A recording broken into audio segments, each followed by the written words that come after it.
우리가 삶에서 마주하는 윤회, 자유의지, 개체적, 자아와 같은 복잡한 개념들은 꿈이라는 간단한 비유를 통해 명확하게 이해될 수 있습니다.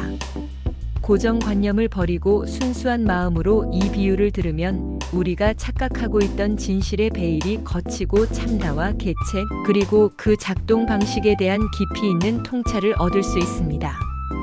꿈을 꿀 때 우리는 완벽하게 실제 같은 세상을 경험합니다.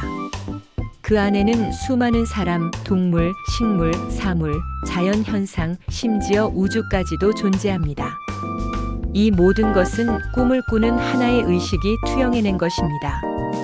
그런데 여기서 흥미로운 점은 그 거대한 투영 속에 나라는 존재가 반드시 하나 박혀 있다는 것입니다.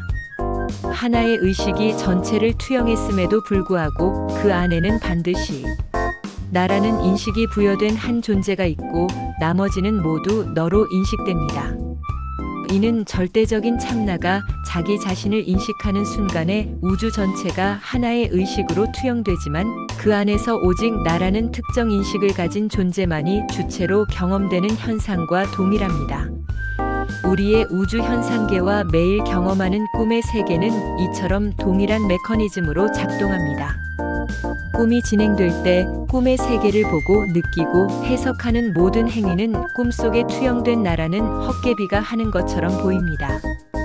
예를 들어 꿈속에서 누군가와 싸우다 한 대 맞으면 실제로 아픔을 느낍니다.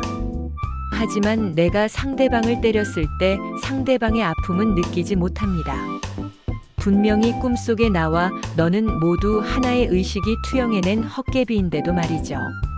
만약 통증을 느껴야 한다면 나와 너 모두 동일하게 통증을 느껴야 마땅하지만 오직 나라고 투영된 존재의 몸과 마음의 현상만이 통증을 느낍니다.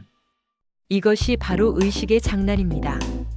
의식은 전 우주를 드러내놓고 그 안에서 오직 나라고 주어진 나라고 믿게 만들어 놓은 특정 캐릭터만을 느끼게 만듭니다. 게다가 이 나라고 주어진 캐릭터는 각각 다릅니다. 이처럼 절대적인 의식이 펼쳐내는 향연은 상상을 초월할 정도로 섬세하며 마치 마법과 같습니다. 다른 존재의 감각은 느끼지 못하게 함으로써 우리는 완벽하게 속아 넘어갑니다. 꿈속의 나라는 허상과 다른 허상들이 싸우고 부딪힐 때 오직 나라는 존재만이 경험하고 느끼는 것입니다. 이러한 의식의 작동 방식을 이해하지 못하고 우리가 살아오면서 이 개체의 의식에만 초점을 맞추면 모두 속을 수밖에 없습니다. 너무나 기묘하고 정교하기 때문입니다.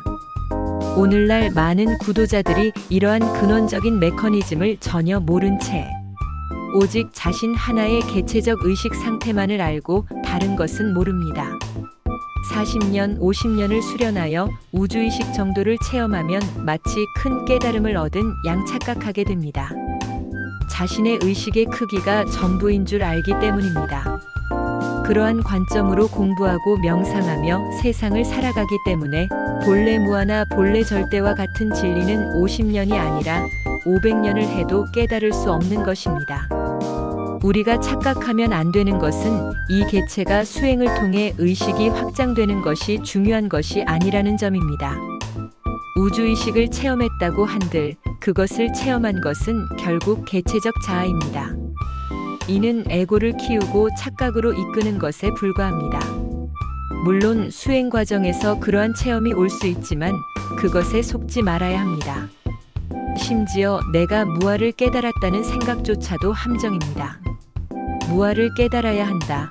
참나가 절대임을 깨달아야 한다는 말에 속아 내가 무아를 깨달았으니 이제 공부 끝났다고 착각할 수 있습니다.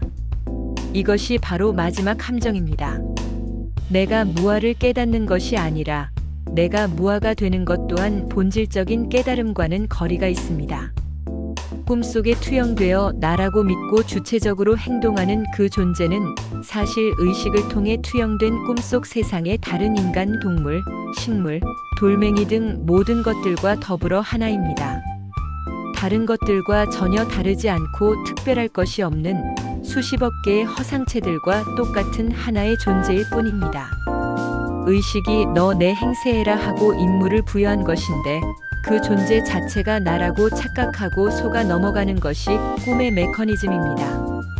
의식 스스로가 임무를 부여하고는 그것이 나라고 속는 것입니다.